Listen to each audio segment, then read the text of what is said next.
চিত্র থেকে ত্রিভুজের সংখ্যা নির্ণয়, এটি 44তম বিশেষ পরীক্ষার প্রশ্ন। এখানে আমাদের সর্বপ্রথম দেখতে হবে যে শীর্ষবিন্দুর কোণ থেকে বাহুতে কয়টি রেখা স্পর্শ করেছে। অর্থাৎ শীর্ষবিন্দুর কোণ থেকে, অর্থাৎ এই কোণ থেকে একটি রেখা, এই কোণ থেকে একটি রেখা, এই কোণ থেকে একটি রেখা স্পর্শ করেছে। তাহলে 3টি রেখা স্পর্শ করেছে।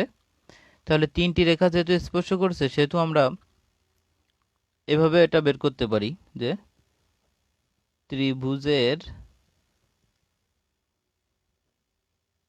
সংখ্যা সমান,